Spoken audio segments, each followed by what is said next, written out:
Saudara sekalian, ini baru awal ya. Karena kita masuk jam 8 berarti pulang jam 12 berarti masih ada 3 jam. Oke. Banyak orang beranggapan Bapak Ibu bahwa dengan berbuat baik dan beramal sebanyak-banyaknya pasti beroleh keselamatan atau masuk surga. Ini banyak beranggapan seperti itu. Ada pengajaran-pengajaran. Bukan hanya di luar Kristen, tetapi ada di dalam Kristen yang pengajarannya seperti itu. Tidak perlu kita menabur bagi gereja, tidak perlu persepuluhan. Yang penting ada keluargamu yang kekurangan, bantu. Ada yang seperti itu. Berbuat baik. Sehingga jemaat mulai bingung untuk mencerna firman itu. Saya sebagai hamba Tuhan, sebagai gembala, saya bertanggung jawab dengan apa yang saya lakukan di tempat ini. Bukan berarti gara-gara kita menabur bagi gereja, kita tidak memperhatikan keluarga. Karena memang ada kasusnya, orang lebih condong memberi ke gereja, tapi keluarga dibiarkan begitu, ada juga. Tetapi kasus itu tidak bisa kita jadikan menjadi satu ketentuan untuk menyuruh setiap orang berlawanan dengan firman. Amin. Artinya memperhatikan keluarga itu bagus, memperhatikan pekerjaan Tuhan itu bagus, sosial kita bagus, itu memang harus kita lakukan. Makanya kalau Bapak Ibu pernah saya bagi-bagi apa yang menjadi kewajiban kita dalam hidup ini, memang semua harus kita kerjakan. Mana miliknya Tuhan, mana miliknya perut kita, dan mana milik daripada keluarga kita. Semuanya sudah ada ketentuannya. Makanya pada pagi hari ini saya mau jelaskan kepada kita, benarkah berbuat baik dan beramal yang banyak itu bisa mendapat keselamatan?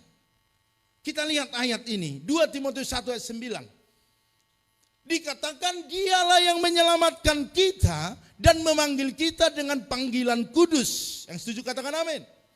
Bukan berdasarkan perbuatan kita, melainkan berdasarkan maksud dan kasih karunia-Nya sendiri yang telah dikaruniakan kepada kita dalam Kristus Yesus sebelum permulaan zaman. Perhatikan. Jadi kita diselamatkan oleh kasih karunia di dalam Yesus Kristus Tuhan.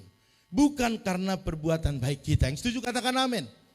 Kalau dihitung dari perbuatan baik, maka kita akan kalah dengan orang-orang di luar sana yang melakukan perbuatan baik. Yang kita lakukan mungkin kita pernah tolong tetangga kita, orang lain dengan keuangan atau dengan waktu kita. Tetapi kalau kita hitung orang yang tidak kenal Tuhan juga bisa berkorban lebih besar dari apa yang kita lakukan. Berarti mereka selamat. Kita keselamatannya belum terjamin. Apalagi ada orang Kristen yang pelit.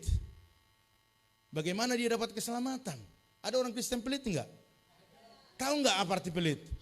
Di dia ada, tetapi tidak mau menyerahkan.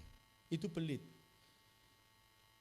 Tetapi kalau kita tidak ada, orang lain butuh, kita enggak bisa bantu, pelit enggak? Enggak, memang enggak ada. Haleluya. Makanya saya ingatkan hari ini bahwa perbuatan baik, beramal, kalau kita lihat konteks Kristen, kita bukan menjadi jaminan keselamatan. Tetapi keselamatan itu cuma-cuma kasih karunia, pengorbanan di kayu salib. Itulah Bapak Ibu keselamatan. Berikan kemuliaan bagi Tuhan kita. Jadi Bapak Ibu Saudara sekalian yang mengakui Yesus adalah Tuhan dan mau melakukan apa yang dicontohkannya untuk kita lakukan, maka keselamatan itu tidak akan pernah hilang dari hidup kita. Amin. Haleluya. Tetapi perhatikan dalam Efesus 2 ayat 8. Namun kita yang telah diselamatkan dalam Yesus Kristus wajib dan harus berbuat baik. Katakan amin. Jadi berbuat baik itu bukan jaminan keselamatan. Tetapi orang yang menerima keselamatan wajib berbuat baik. Katakan kiri kanan, kamu wajib berbuat baik. Amin. Haleluya. Kepada siapa Bapak Ibu berbuat baik? Haleluya. Terutama yang satu iman.